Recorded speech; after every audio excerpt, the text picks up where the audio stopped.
Overland Park CrossFit, welcome to another Fitness Friday video. This week we are going to talk about double unders. If you have seen my double under video before, fantastic, you're ahead of the game. If not, this is version 2.0, so you're still gonna learn a lot from this segment. Adding to that, going forward, I kind of want to make these a little bit more enjoyable, as silly as that sounds. But each week I'm going to add a pet peeve of mine. So I'm full of pet peeves. If you know me, if you've taken any of my classes, sometimes I'll have the entire class do pet peeves, but I'm gonna share one every single week. This week is a personal pet peeve of mine, of myself, and in these videos, I like to use the word filler and way too much. So in order to combat that, I have my sister here today. As I go through this video, if I say or she's gonna yell out burpee and I'm gonna do a burpee every time it happens. So I have to slow down just like that and force myself to not do that. So be on the lookout for that.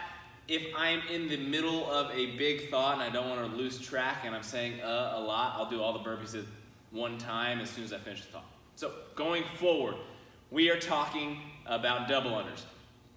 Talking specifically about double unders, I want to give you a huge piece of advice. That is, if you don't have your own personal jump rope, I would highly suggest you buy one. They are relatively cheap, probably between $20, $30. You want to get yourself a quality jump rope. You can spend as much as $75 to $100. I'll be honest with you, but... Burpee. See, this is fun, isn't it? Almost did it there too. So there are two different versions that you can kind of go with. Your more beginner style is this guy right here. Shout out to Tony Long. I pulled this from your locker. It is a little bit longer handle, so I'm gonna step up here. A little bit longer handle, and what that does for me is when I hold that rope, I have a little bit longer lever in order to flick my wrist. So a smaller change in wrist motion is going to translate to bigger movement of the handle, making things a little bit easier. As you get more comfortable, that could be something you want to upgrade from. I started with a jump rope very similar to this. This is the Rogue SR3 maybe, don't quote me. But I upgraded to an RPM rope. I love this rope. It's a little bit shorter. It's very fast, but the lever is much shorter. So I have to keep good wrist flick in order to keep those double unders going. We'll talk about that wrist flick in a second. Now, on the double under, what I want to start with talking about is our positioning of that double under. Our ideal position is going to be literally right here. So my hands are relatively right in my pockets, arms are relaxed, shoulders are down, my hands are just slightly in front of midline. This is where I want to be.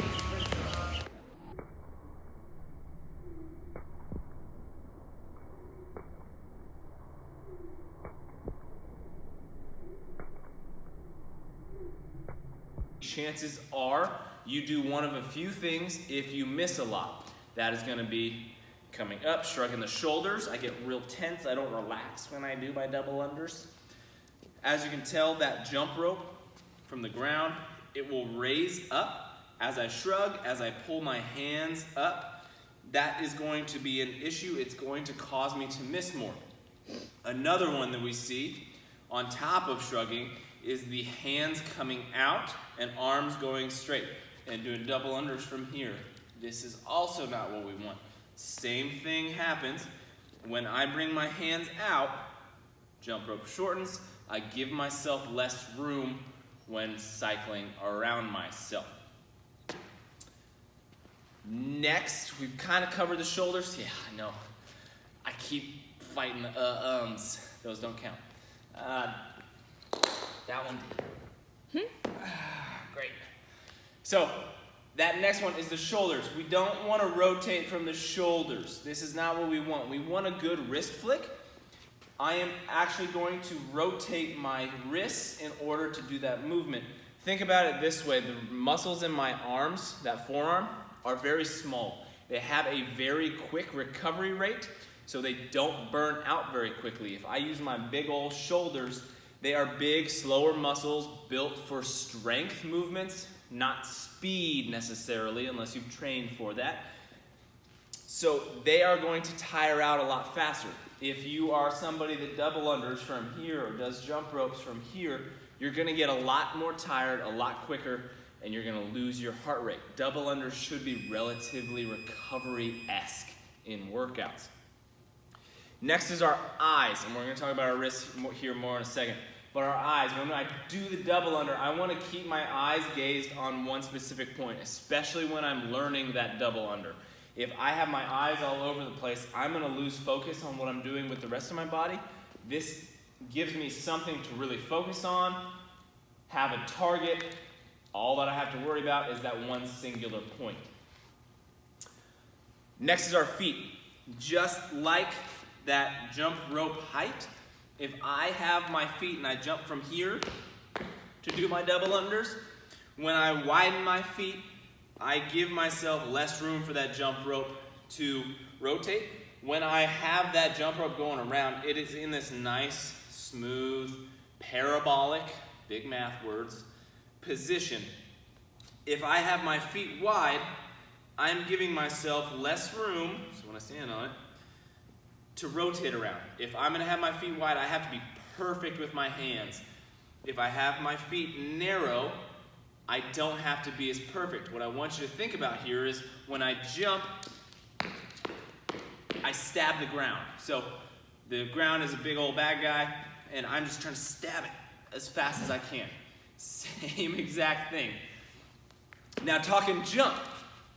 On that jump, we want to be in the balls of our feet. So right here, that big ball of our feet, that's where we want to jump from. It is just straight up and down. The second that we do that little pike kip, A, much more energy, B, less efficient. Same thing with the donkey kick. Same thing. I'm actually not jumping any higher here.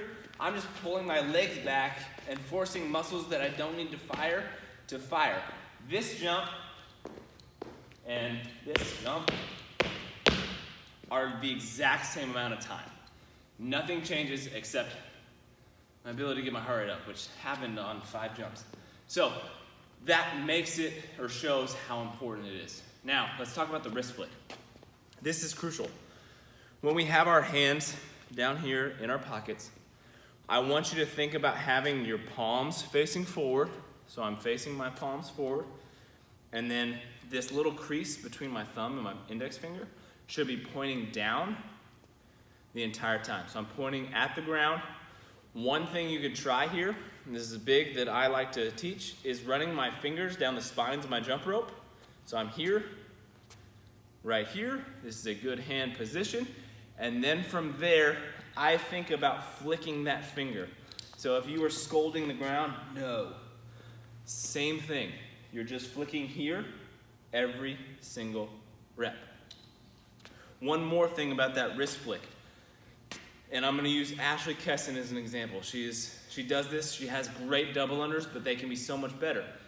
And what she does, as you can see in this video, is she takes her hands, and as she flicks, she takes that first one, she flicks well. The second one, she pulls back and flicks again. That is bringing her hands back. That second rotation around her body is shorter. It gives her less room. That jump rope has to travel more distance, making it less efficient. So this is what I mean by keeping that hand nice and stable. This is me, humble brag. Those hands stay relatively quiet and relatively in the same exact position. That is what we are looking for. All right, so double unders, very simple movement, but also extremely, extremely complicated. There are a lot of little moving parts that make up for very big pieces. So if you have any questions, grab me, grab Jamie, grab Cody, grab Tyler, Jeremy, Tristan, any of us. We would be more than happy to help you. If this is something that you really struggle with, that you really want to get, Mom, this would be a fantastic time to set up a 30-minute personal training session. With that, I only did like 4 burpees, pretty proud of myself. So